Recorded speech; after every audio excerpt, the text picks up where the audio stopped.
Stephanie Cole. I'm Associate Professor of History and Chair of the UTA History Department. I am delighted to welcome to you all of this event. I'm also delighted to tell you that I did nothing for this except say yes.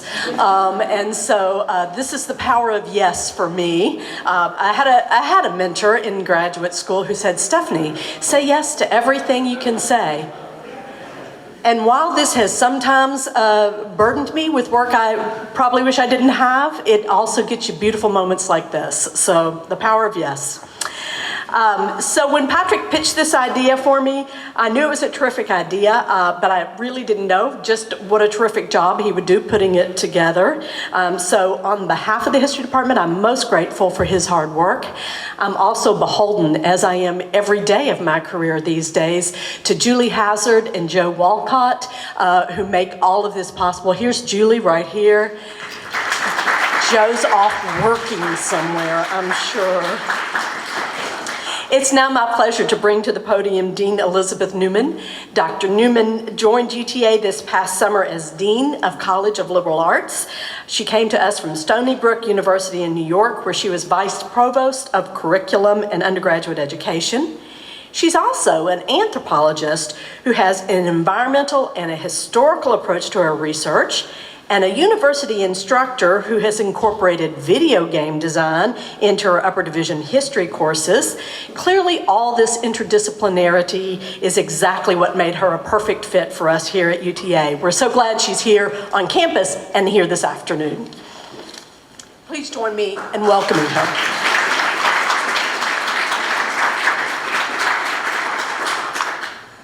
Well, thank you, Stephanie. I'm going to suggest that Dr. Cole did a little bit more than just say yes. I'm going to keep my remarks short because I am confident that we're not here to hear me speak today, but instead some distinguished and wonderful guests who I'll introduce in a moment. I will say, though, that as Dr. Cole alluded to, I am brand new here. I started July 1st, and as with probably there are a few other people in the room who've made some big moves recently. You know, my first few days, I was lost everywhere I went. Those of you who walked in with me know that's still the case. It was like 247 degrees Fahrenheit by 9 a.m. I was thinking, what on earth have I done moving halfway across the country to a place this hot and where I'm always lost. And one of my very first meetings in my new role was with Dr. Cole and her role as chair of the history department. And the very first thing she told me about when she came into the room and sat down was this event. And that was the moment I knew I was at the right place, that I'd made the right decision. This is exactly what we need to be doing in the liberal arts, in history, and more broadly across the liberal arts, is having these conversations.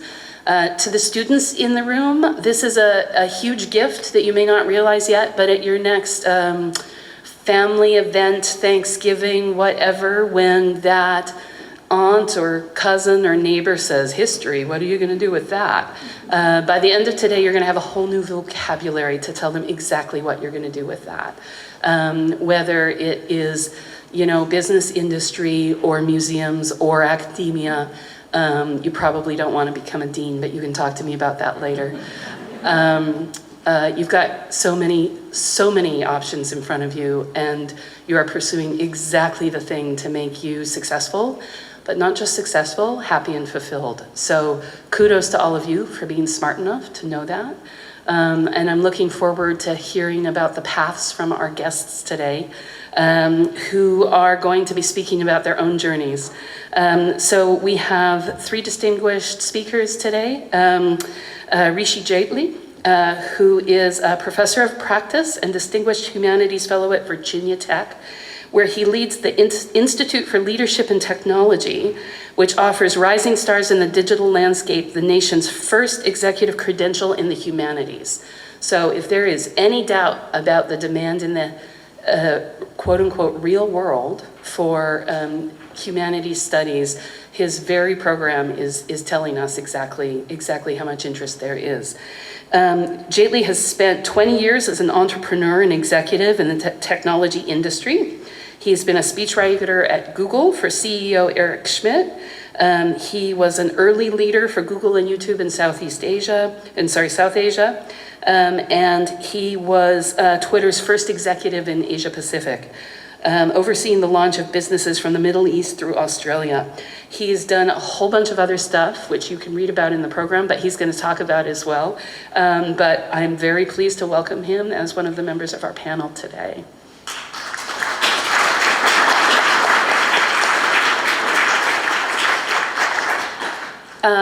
We're also delighted to welcome Tracey Panek, who is the historian for Levi Strauss Company and director of archives at the company's world headquarters in San Francisco. I would officially like to say I believe that is the coolest job I didn't know existed. Welcome, Tracey, and I can't wait to hear all about the work you do and how you manage all of your workshops and business at Levi Strauss. Thank you very much for all of that. Tracey's also a contributor to Unzipped, which is the company's blog, writing about company history, vintage Levi garments, and behind-the-scenes work in the archives. She narrates a video series from the Levi's archives on YouTube and on TikTok as well. And she's the media spokesperson for Levi Strauss & Company Heritage. So I'll know what I'll be YouTubing later today. So welcome, Tracey.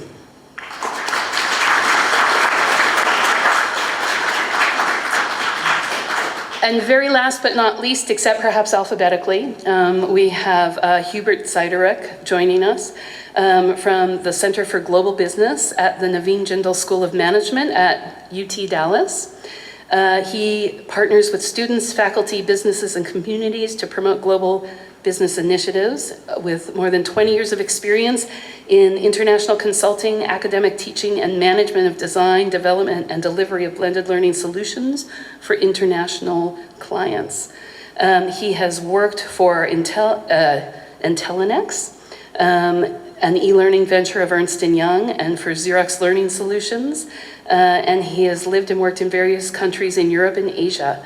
He's received his BA in International Relations and Business, an MBA from Cleveland State University, and his MA in Finance and Investment from the University of Nottingham in Ningbo, China. He currently serves on advisory boards of academic institutions and international companies. So welcome, Hubert.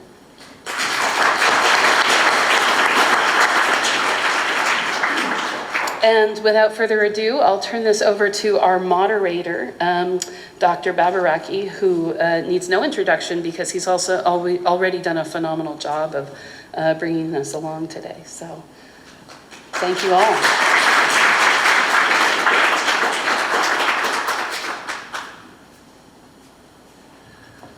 The one thing I'm going to say is that our next presenter is going to be Rishi Jaitly. So please welcome Rishi. I know he has a very unique perspective on all these kinds of things, and I think you'll be surprised, by some of the things that he will share with us. So let's welcome him again, please.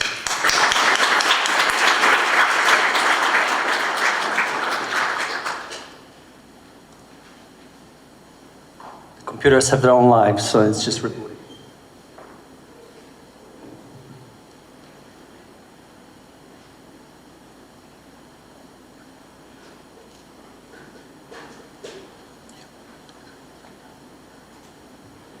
Okay, thank you, Patrick. Thank you, Elizabeth. Thank you, Dr. Cole, for having me here. It's my first time at UTA, and I'm just staggered by the feeling of dynamism and energy at this place. And Patrick, I see you as an entrepreneur. Thanks for launching this program. One I wish we had was pervasive across the country. And I think that given everything happening in technology, we're going to start to see conversations like this in the mainstream across the education world. What I'm going to do in this brief, breezy, hopefully fairly breezy presentation is run you through a little bit of my journey with an eye on the role, what I view as sort of history skills. I'm a history major, of course, history major skills and history major sensibilities, I think kind of, sort of, ish played along the way. So I'm going to run you through that. But I think it's important to say up front that, a lot of the conversation today is, of course, about the role of the history degree and humanities majoring in humanities more generally, and their functional role in fueling successful economic ends for all of us, right? That's sort of been the tenor of the conversation, and that's okay. That's where my conversation's going to go. But I think it's important to co-equally recognize the role of lifelong habits, sometimes credentialed, sometimes not, sometimes in history, sometimes not, in what I call meaning making, right? Measuring one's life just merely by one's salary 30 years after college is just one metric of a life well lived. And so I think it's really important for all of us sort of in orbit around the liberal arts and the humanities and history in particular to realize that there are certain things that can't just be measured by, what your LinkedIn profile looks like. But with that said, I will run through kind of a more of a career-y story around my journey as an entrepreneur. And what I'm going to talk specifically about is entrepreneurship, actually, and what a history degree can do to help you cultivate an entrepreneurial habit of mind. And I think my title really is all you need to remember. I think the history degree cultivates both retrospective vision and prospective vision. I just have a college degree in history, so I'm not an academic per se, but for me, the study of history is digging through the past, making sense of it, seeing clutter and synthesizing an argument, as has been stated earlier, and clarity of retrospective vision. And in many ways, the act of entrepreneurship is the reverse, is seeing through the clutter of a marketplace, asking a big question, and running towards that question with a big answer, a visionary answer. And so for me, that is really, if you don't pay attention to the rest of this, I want you to leave this conversation thinking, the study of history is actually about vision looking backwards and vision looking forwards. So I'll run you through a few quick chapters. Back in 2007, I was a few years into my career. I was working at Google. I was at Google in California, kind of a policy analyst, speechwriting kind of job. Felt like a cool kid, but something about it wasn't fulfilling. And I came across a book that many of you, particularly roughly my age, may remember, but a book that, for me, entered the zeitgeist back in '07. And the book, of course, not only is it called The World is Flat, but it says A Brief History of the 21st Century. But there was something about this book that struck a chord in me and helped really launch me into the first phase of my career, which was helping technology companies travel from the West to the East. A lot of my kind of business brand has become about helping Western companies expand to markets in the Eastern world. And I credit a lot of this little early 21st century history as helping launch that part of my career. But there's one other important thing to note here, which I should have found a way to take a picture of that's not here. In college, a lot of people ask me, what did you study in the history department? Those of you that are history majors, you get asked often, well, you studied history. Well, what exactly?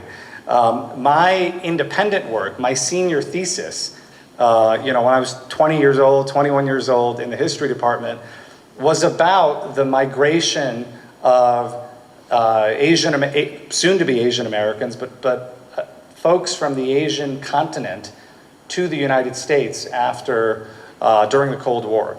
And so I wrote this innocent, long paper, 90 pages, studying American immigration policy during the Cold War. Really, it was a labor of love, because I wanted to understand, how the heck did my family get here? I grew up in New York.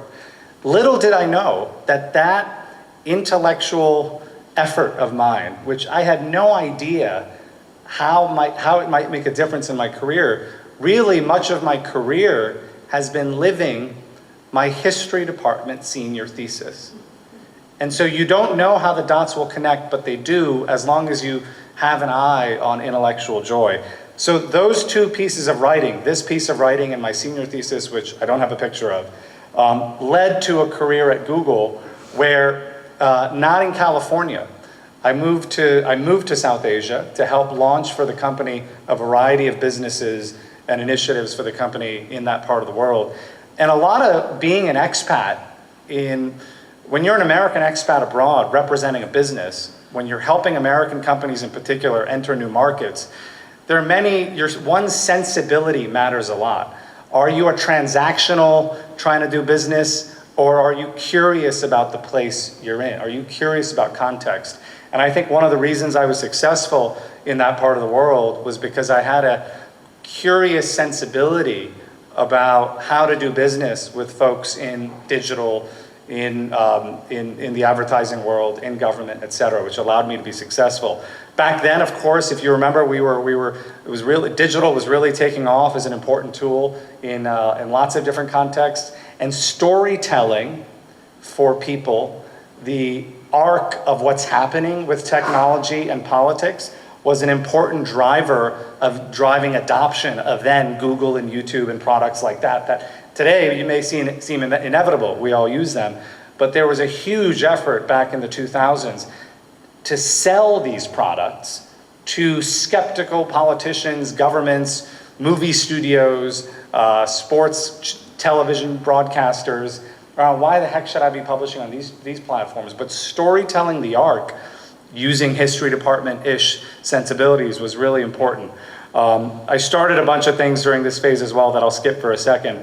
But broadly speaking, my time as an expat abroad was hugely, what was hugely foundational was my ability to see and dig into the past of the place I lived in, and then find the right way to slot in the product I happen to be taking to market at that moment. And I found that to be the opposite of tone deaf, right? When you study history, you're actually looking for tone. When you do history well, you detect tone in the past, and you're not studying bots and widgets. And I think part of what I did really well is I helped Google rock the vote in India. We built a bunch of cool products I don't have time for right now.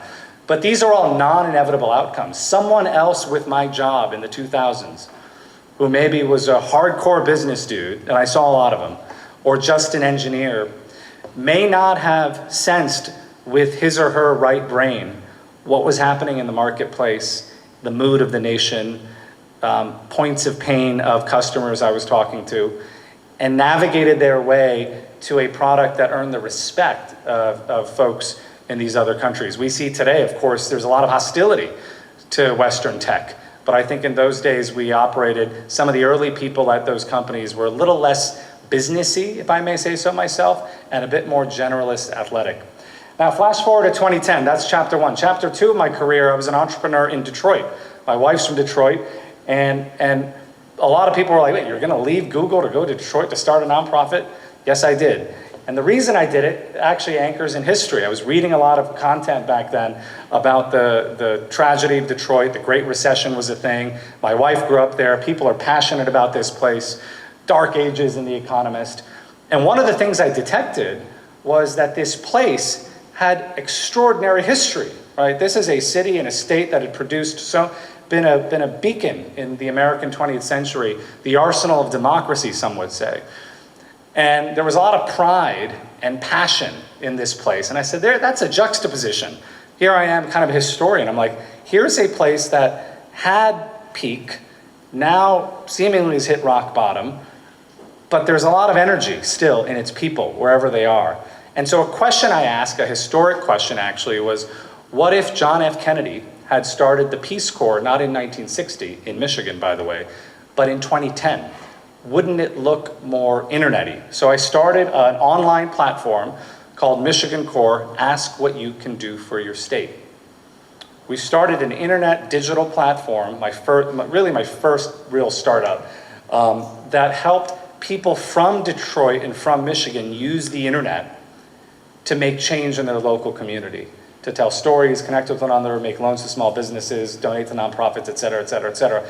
But what was undergirding it wasn't an obsession with the present.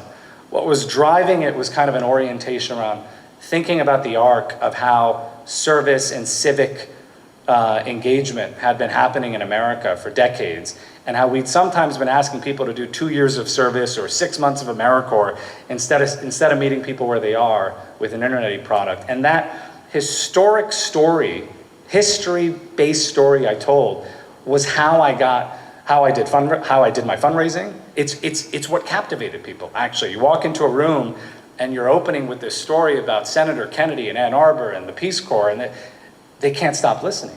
It turns out we're all wired to hear stories from the past. And for me, that's been a huge sales tactic. And we were pretty successful. We did a bunch of things in and around Detroit. There's my wife at the bottom left, standing next to President Clinton, launching the America's first micro lending initiative back in 2011. But all of this was guided by a sense of a place's past, a sense of where Michigan was, where it could be with its people, and where it might be going. Flash forward to 2013 now. I got a call from Twitter to become their first executive in Asia. And my first realization was, wait, what? You guys don't have anything there? And in many ways, that phone call was sort of revealing about the cinematic, chaotic nature of the company. After the Arab Spring, Twitter had nobody out there. No one from Dubai all the way to Australia. Not a single employee helping figure out what the product, business, content ought to look like, and I was that first person. But interestingly, and we did a lot at Twitter, I won't bore you with all of it, but one of the things we were really cognizant of when telling the story of the company, we went back to, an historian here might correct me, to the 16th or 15th century, when Gutenberg invented the printing press. And a lot of the story we told about Twitter in that part of the world back then, because we were trying to beat Facebook and get consumers and institutions to use and prioritize Twitter as a way to grow our business, we captivated people with a narrative about the history of human publishing. And how Twitter was in many ways a realization of Gutenberg's vision. We can debate today whether that happened or not, blah, blah, blah, blah, blah. But the reality was that my using history as a device to storytell in a marketplace was a winning and exciting strategy, better than, out PowerPointing or out Excel spreadsheeting someone. People don't realize that in the business world, when you're selling to business people, they too, whether they're admitted or not, are moved and movable by narrative and argument. And I think a lot of the work we did in those days was, again, similar to what I did as an expat earlier in my career at Google, as I launched Twitter in Indonesia, the Philippines, India, and many, many other countries. Here's a nifty example of a cool product we built at Twitter. One of the first things I detected in the clutter of India and parts of Africa, this is again 10 years ago, was people were using phones to make missed calls to one another. I said, what's going on? So these are markets where people don't have a lot of income, aren't paying for internet, so they would make a phone call to someone, hang up as a way of communicating. One missed call to let you know, Mom, I made it. 2 missed calls to let you know it's time to pick me up. Free. They're free phone calls, of course, because no one answered. And so I noticed this behavior in the marketplace, right? I'm here, historian, I'm kind of watching this clutter. And I said, wait a minute. What if we connected those phone numbers to Twitter accounts so you could call a Twitter account? And so we structured a cool, really an invention with a bunch of startups in India where you can make phone calls to Twitter accounts and get tweets back via SMS, all to drive a business goal of more people using Twitter, of course. But it's a great example of sort of vision coming from observing something that others might just regard as cool and then thinking with real blue sky about possibility. And I attribute a lot of that to my history degree as well. And we did a ton of things in the Philippines and beyond that I won't spend too much time on, but happy to talk about. Next, almost done here. My next business was I started a venture capital firm helping American companies go from the West to the East because of my experiences at Google and Twitter. But it began with a question, right? And the question was, really anchored in colonialism and sort of thinking a lot about the history of how ideas travel from West to East. And I realized that most humans, as this picture indicates, live in that circle, believe it or not, just that one circle. And I realized I'd spent a lot of my time inside that circle, helping global ideas land. And I still thought we were leaving to chance how ideas traveled around the world. That's a question that guided me. Why do we leave to chance how great ideas travel around the world? A great historian begins and sometimes ends with questions. And almost all of my startups have begun with a question. on the homepage, so to speak. And I've often told my teams and all my companies, think of what the TED Talk version of this business looks like in 10 years. What's the question, big question we're going to ask? And so in this business, which was a business, we began with why don't ideas travel evenly around the world and what can we do to help? So I started a business called Times Bridge that helped causes and companies from around sort of the global north travel to the global south via partnership investments and stuff. So we brought Uber, Airbnb, Coursera, Malaria No More, IBM and the Weather Company, Stack Overflow, a big engineering platform, to markets in South Asia in a really purposeful, immersive way. And then the end of the story is really what I'm up to now, which is I started to realize, really 5 to 7 years ago, I started to self-actualize a little bit. How did all this happen to me in my career? I just have a history degree. And I realized beginning 2017 that my history degree and humanities obsessions were really a big part of my fuel. And a buddy of mine from Google wrote this book. I'd encourage everyone to read it. Why the Liberal Arts will rule the digital world, 6 years before ChatGPT.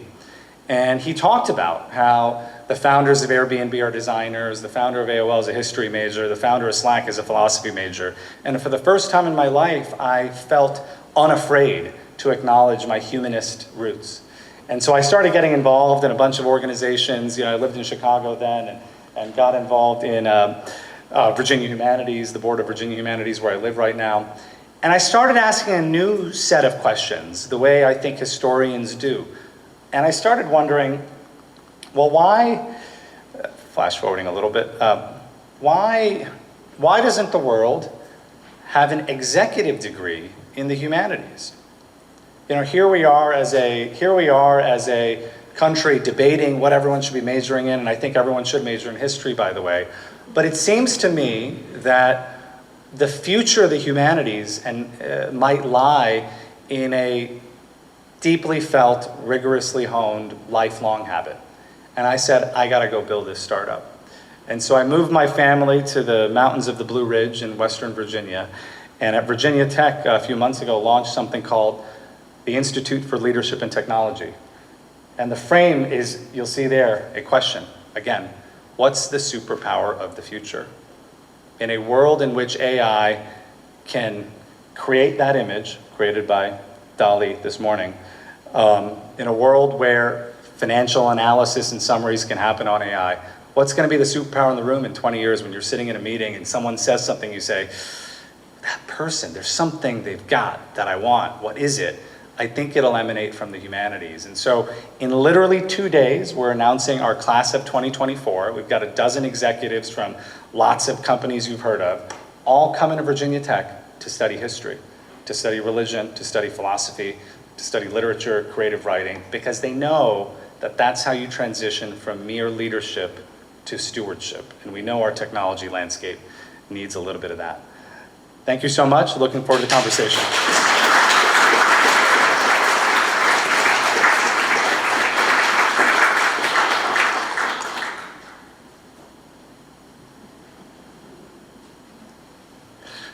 And of course, this is Tracey Panek from Levi Strauss, a company you may have heard of, probably.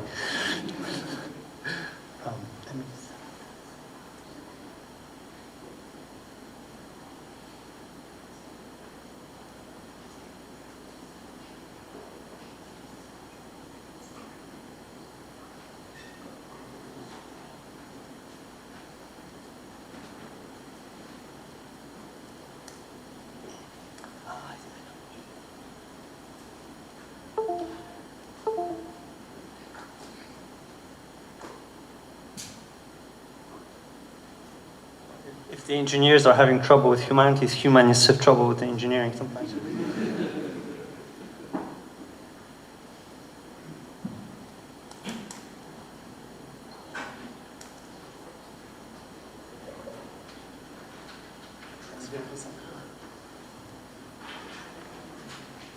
Just the background.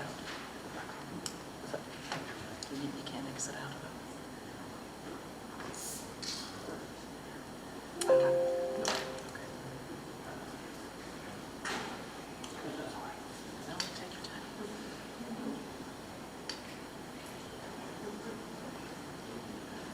know, while he's pulling up my PowerPoint, I will tell you that I really enjoyed that, Rishi. That was terrific, and I think it was a beautiful example of what I often tell students who are trying to get jobs.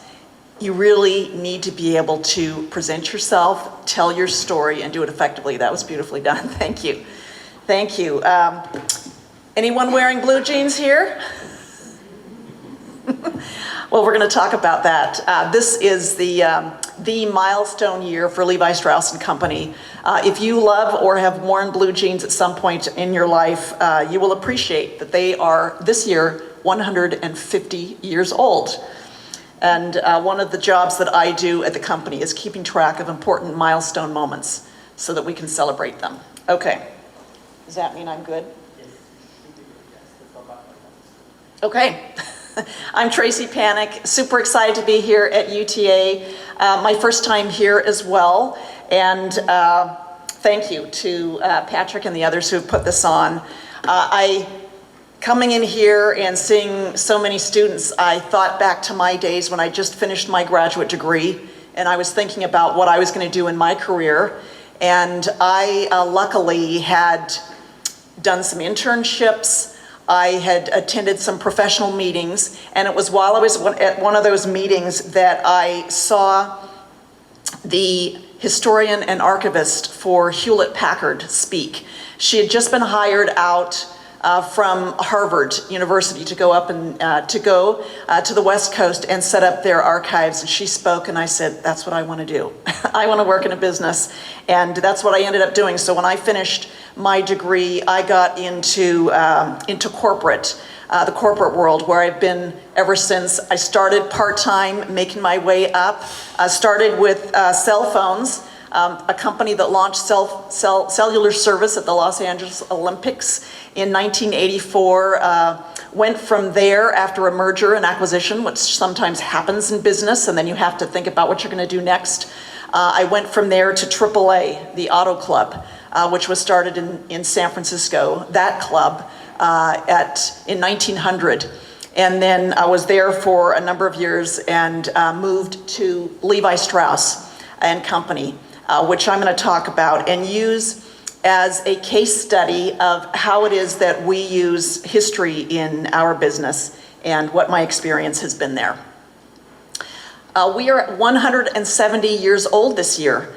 We are one of the oldest American apparel brands that are still out there and relevant, maybe even more popular than they were when they were originally introduced to folks in the American West, where we were born.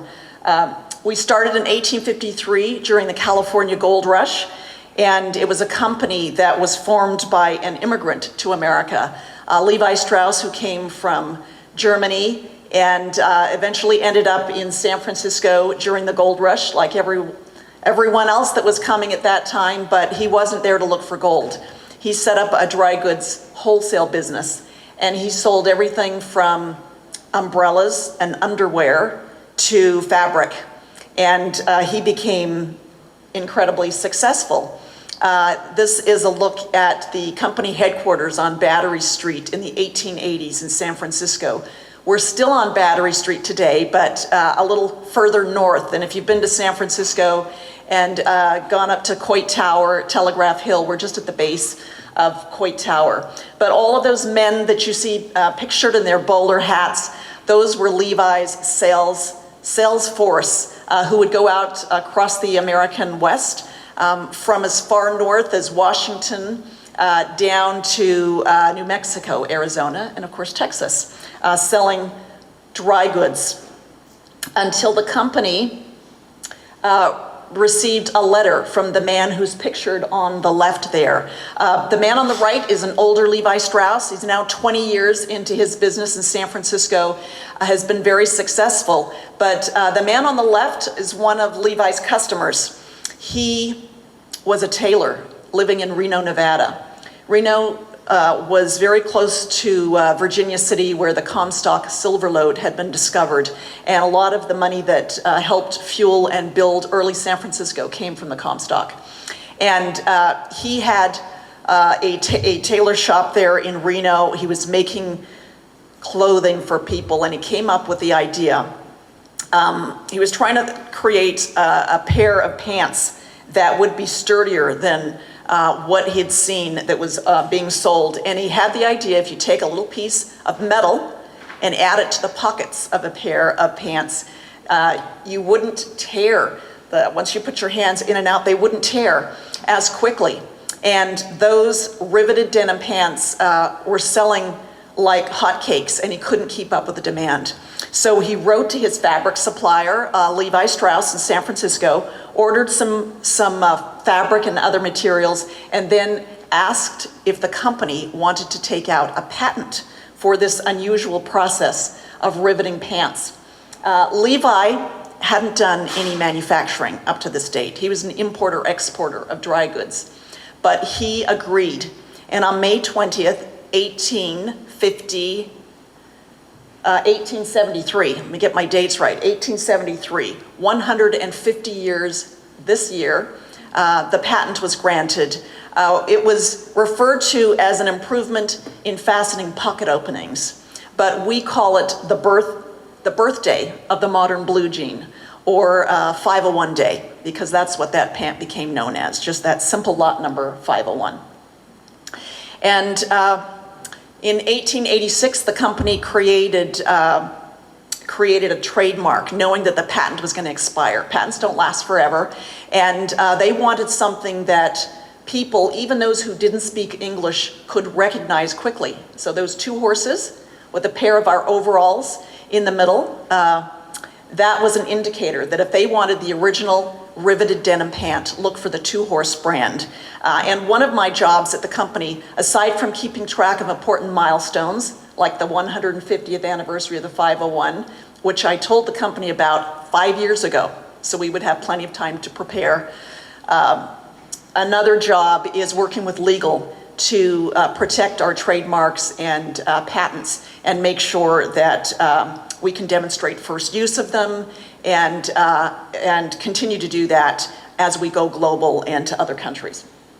So that two-horse trademark is what we started using on our products in 1886. By the way, it's one of the oldest continuously used trademarks in the world. And these are some of the people who wore those original denim pants. And they were men in the beginning, all men.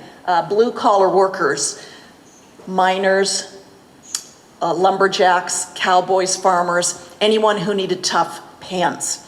And this is what those pants look like, at least one of them, if you look there on the right, our 1870s pair, one of the oldest that we have in our archives today. So that's another of the duties that I have as the historian. I manage our historical collection, or our Levi's archives. And the pant there that you see, we call it XX. You can see that it looks pretty close to the blue jeans we wear today. It hasn't changed that much. But you'll notice there's just one back pocket. There's a cinch on the back. There's no belt loops. There are suspender buttons on the waistband. Those would eventually change. By World War II, and just after World War II, we had the modern blue jean, or 501 that we wear today and that we sell today. The two pictures that you see up here, aside from our XX blue jean there on the right, on the left, another of the gems of our collection. That's a leather jacket worn by Albert Einstein. He purchased it when he came to the United States in the 1930s, and he wore it so frequently that he was pictured wearing it on the cover of Time magazine in 1938. And I was lucky to be in London for the auction of that item, and it's been an important piece in our collection that we've reproduced and used to tell our story about how even the Nobel Prize winning physicist Albert Einstein wore Levi's. One of the things that I do in the archives is I host employees who come in and look at the archives. The largest part of our archives is our historical clothing collection, and the designers are the biggest users of our archives. So you can see the designers taking a look at some of the pieces there. They will continue to look at pieces in our archives as a way to create the new and latest Levi's looks. So we don't create brand new things. They're all derivative based on what we had in the beginning. So a stitch, a label could be inspiration for a new piece. So I spent a lot of time with our designers, and tomorrow when I'm back at the office, I'm working with the accessories team. And we're gonna look at some early pieces that might be inspiration for new accessories. Another thing that I do as the historian is I help launch new products by participating in storytelling. And the way that we launched several years ago, one of the world's first smart pieces of clothing, and it was a project that we did with Google, and it's a jacket, and it's got copper wires on the sleeve, right at the end here, and if you touch it, it connects with your Bluetooth, and it was intended for bicycle riders to ride. And when we did the launch of this product, they invited me to come and bring our oldest riveted denim jacket, riveted with copper rivets, so that we could tell the copper story going into that latest product that we told. So it's also a way that we can see real benefits in our sales and in telling our story and explaining that we were a pioneer in the denim and still are in denim clothing. So we do a lot of public events as well. In the archives, we have been involved in a number of exhibitions. When I was in London for the auction of the Einstein jacket, it happened to be that I was there because we were part of an exhibition at the Victoria and Albert Museum. And the timing was perfect, so I could be at the auction in person. But we've done a number of other exhibitions as well. This was one we launched in 2020, just 1 month before COVID shut us down. Levi Strauss, A History of American Style. And then to share something that's a little closer to home, this is an article from the Dallas Morning newspaper back in the 90s. Back when we were still reading newspapers physically. And this is an example of some of the historical research that I do. This is a story that is about a collection of Levi's denim jackets that were decorated and auctioned off to raise money during the HIV/AIDS epidemic in order to contribute to the research at the time that was well needed. And several of those pieces that are pictured on that newspaper are in the archives. And one of them, the big long one you see somebody holding up there, is on its way with me next week to London, the Queer Britain Museum, where we are doing an exhibition that will include not only that beautiful, we call it the Empress jacket, but we're going to have a display with the newspaper there. And there will also be, at the front, you can see that jacket with the blue jeans inside of the case, or at least the mock-up of it, a fresh off the auction block purchase of Freddie Mercury's 501 jeans that are also going to be at the exhibition. So another of the many things that I get to do at applying history in my job is employee engagement. And every year we celebrate Levi Strauss's birthday. It's in February. We open the archives up and we have an open house, and then we bring Levi out, or at least his blow up there, and people get to take selfies with him. This past summer, we gave away vintage Levi's posters. We had in the collection, we had dozens and dozens of them, and we don't need that many. So we gave the extras away to employees, and you can see them standing outside of the vault, which is our small headquarters museum, where we host not only employees but guests that come to us from around the world, and I can share some of our stories there. And then above that, you'll see a picture of me standing, speaking like I'm doing today. I do a lot of presentations to be able to share out our history to a wide variety of audiences. That happened to be a sales event where we were celebrating the 150th of the 501. And last few slides I'll share with you. I do a lot of work with press, and for the big milestone year this year for the 501, did a global PR tour, and this is an example up at the top of one of the stories that came out in Vogue magazine about the 150 years of the world's most famous denim jeans. It should have been the original, the first denim jeans. And then to engage our fans of all ages, we launched a couple of years ago a couple of series on social media, one on YouTube, on our Levi's YouTube channel. So you can check out from the Levi's archives, which I narrate.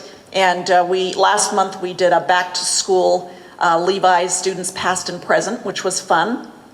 And we're about to come out with this month's episode, which is all about Chicano culture, so that we can celebrate Hispanic Heritage Month. One of the things that we do that helps us with our storytelling is we collect stories from Levi's consumers all over the globe. And this is the platform that we do it on. We have in our museum a little area where people can come and record their stories. And then if I hear stories or I interview people or do oral histories, then I add them to that platform. And this platform, we call it the Tell Us Your Levi's Story platform, is the basis of what we used for the campaign that we launched at the beginning of the year for the 150th of the 501. And the campaign was called The Greatest Story Ever Worn. A bold statement, but we backed it up with 3 incredible stories that were based on, first that collection of stories that I just showed you and on other research that we'd done. My favorite of the 3 stories that we highlighted was a story of a young boy in Tbilisi, Georgia, during the Cold War, and in that Soviet Union country. He desperately wanted a pair of Levi's, and he sold the family cow to do that. This is a picture of the man who made that trade. His name is Avantil Lumsadze. I don't know if I'm saying that correctly, but take a look at, I'll end with the ad that we created based on his story. I will tell you that when we launched the story, he, his family, and most people, at least that's what he said to me, in Tbilisi, Georgia, were cheering after seeing the spot. So I'm going to end with this, and I hope, Patrick, that want to make sure that the AV is going to work on this. Yeah, should I go ahead and start?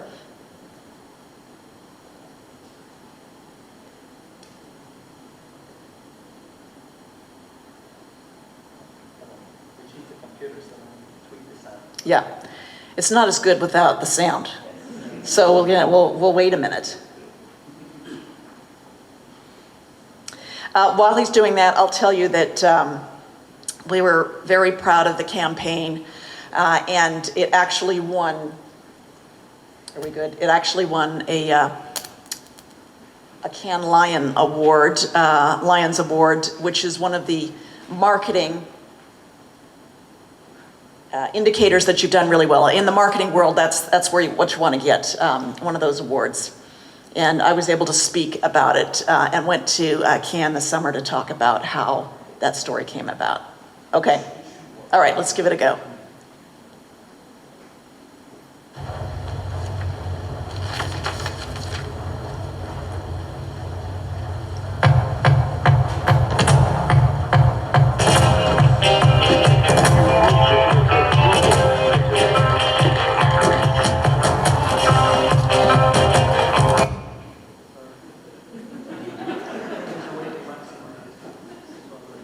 Okay.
Thank you so much, Tracey. And our next speaker is Hubert Zydorek from the Jindal School of Management at UTD. And I will set up.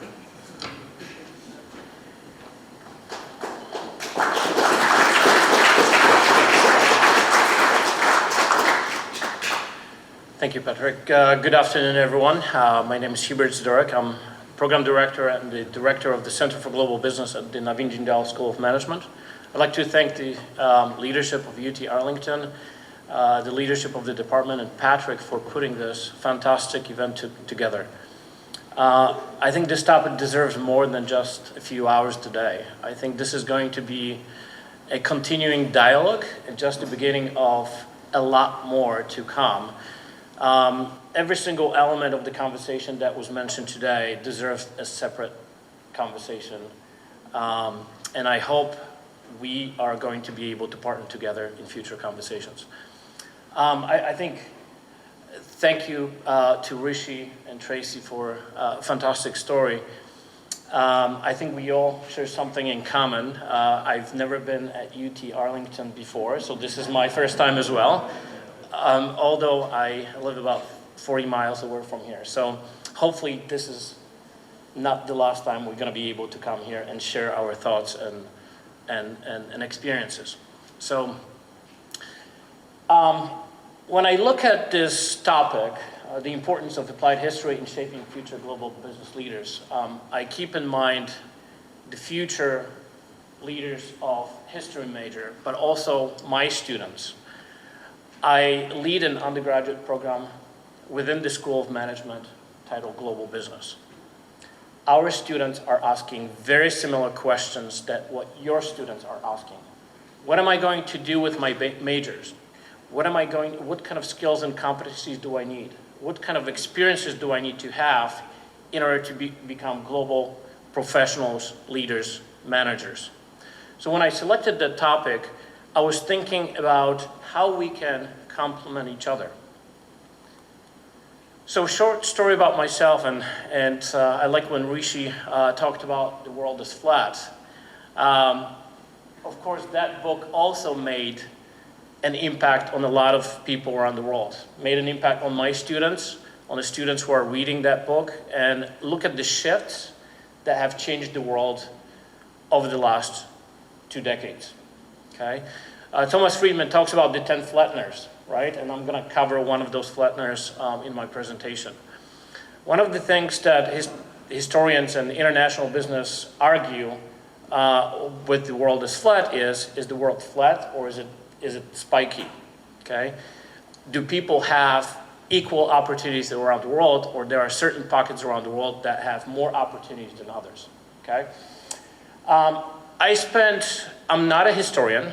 I did my undergraduate in international relations.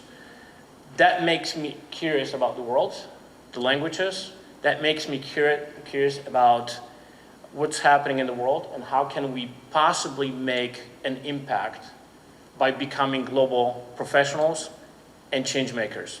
Okay, and this is what we are here for today. I spent quite a bit of time working at consulting advisory firm Ernst & Young. As many of you sitting here today, I was asking myself that question: what am I going to do in the next 3, 4, 5 years? The skill set, the competencies that I had led me to explore and venture in various directions. And I think Rishi and Tracey were also exploring all those possibilities. And I think this is something all of you have in common. You're going to be exploring a lot of different possibilities and figure out what works for you, what fits you best, and which area you're going to concentrate and focus on. The signs are everywhere. And you look at the headings of a lot of these articles and newspaper clippings, and right in the center you have James Cortada, who started actually bridging the fields of history and business before. But even in more recent titles, you see international business history at the strategy as multinational enterprises, how history matters, what leaders of the future need to study, why they need to study the past, the case for applied history, teaching history in business schools, an outsider view, and business careers in the undergraduate history curriculum. I think these are a lot of the topics and items that Patrick mentioned in his speech as well. How do we bring all of this together? The faculty, the students, and the industry to make sure that we're collaborating to form and shape future leaders around the world.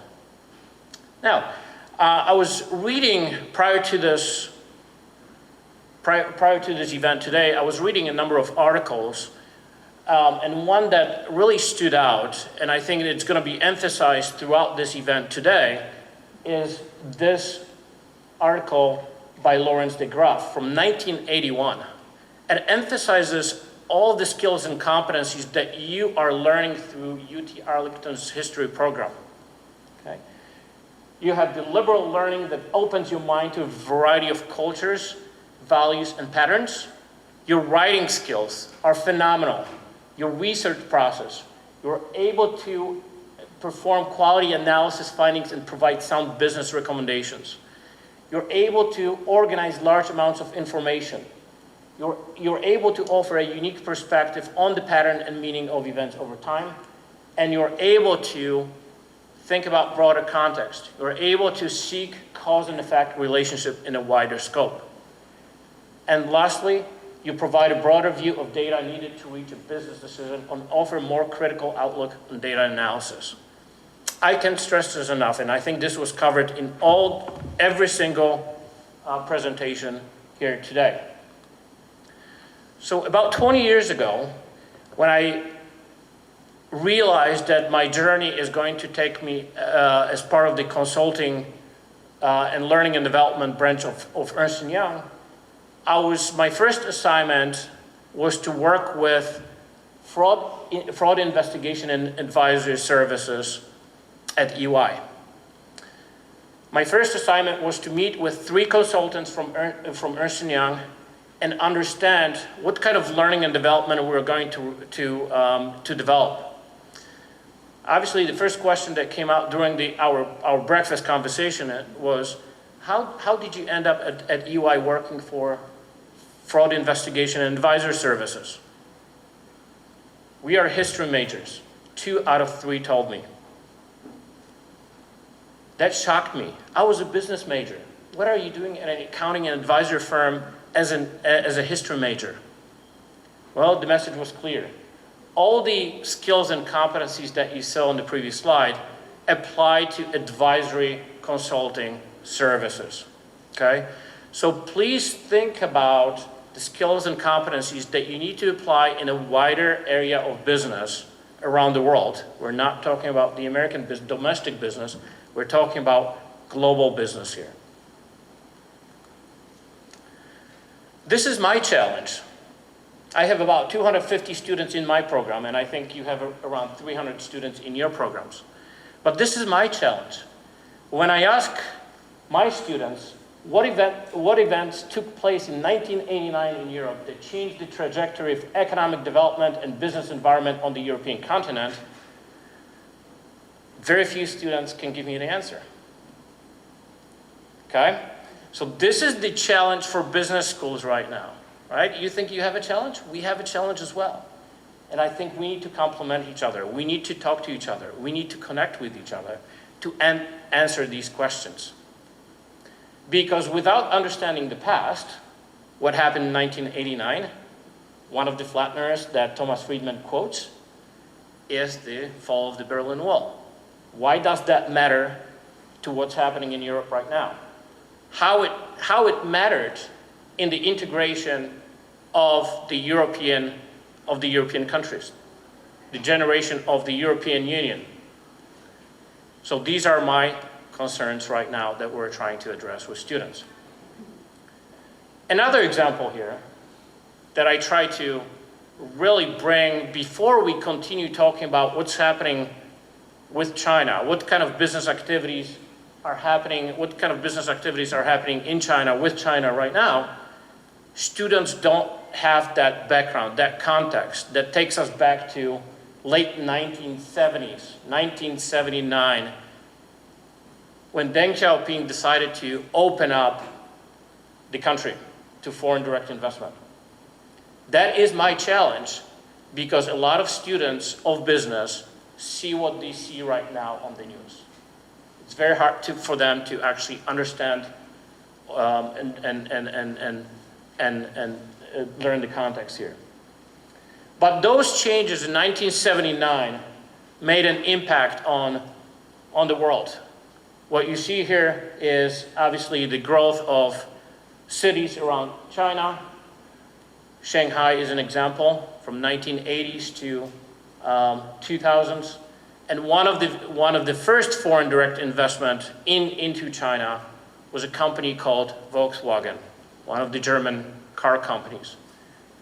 And if you look at the data, millions of dollars, but also the long-term relationship they were able to develop with the country's leadership. One of the applications that I also see that comes up in my lectures and in my presentations, especially around marketing, is called marketing nostalgia. And I think Tracey talked about this too. I think you have a lot more examples about that than I do.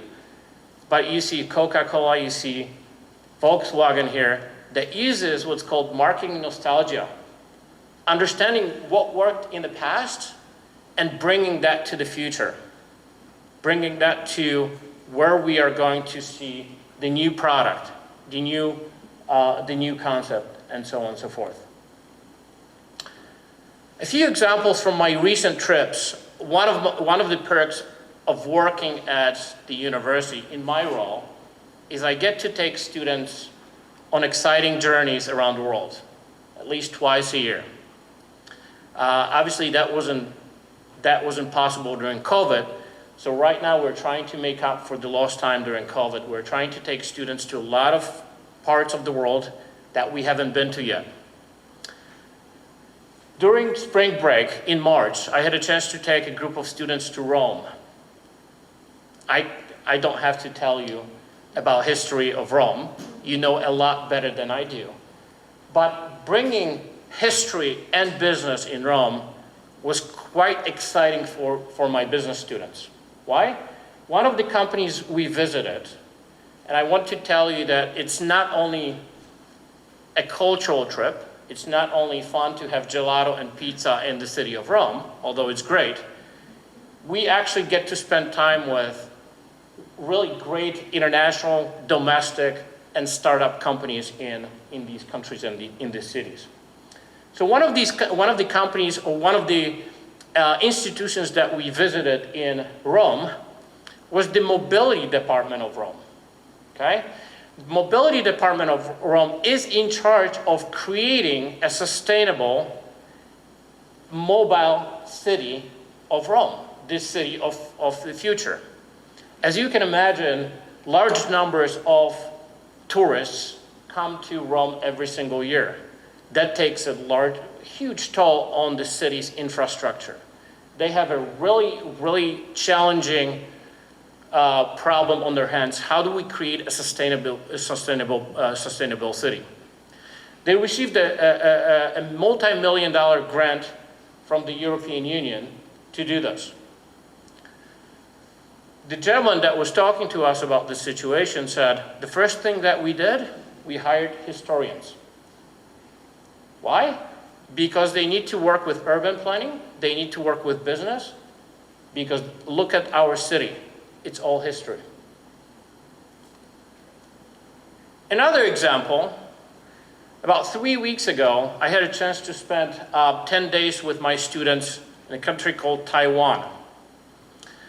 Again, one of those examples where you look at business and then you go back 20, 30, 40 years ago. How did Taiwan or Taiwan's economy became to where it is today? What drives Taiwan's economy? What challenges they have? How do you build relationships in Taiwan? Okay? And how do you do business in Taiwan? A lot of this has to do with culture, relationships, and competencies related to to students of history. So I'm going to close with what you see here, which is a Society for Human Resource Management competency model. The 9 competencies that are relevant, transferable to all of you. You look at relationship management, cultural knowledge, analytical thinking, problem solving, teamwork, and so on, and leadership skills. Every single one of you should apply your history, skills, and competencies to this model. One of the things that I'd like to emphasize here is don't be afraid to open up, be flexible, as Dr. Bobby Ratsky mentioned. Reach out, connect with others, and don't limit your major to what you're gonna do. Really start the conversation with business, start the conversation with bring minors, bring other second majors, concentrations, and so on and so forth to be successful. Thank you.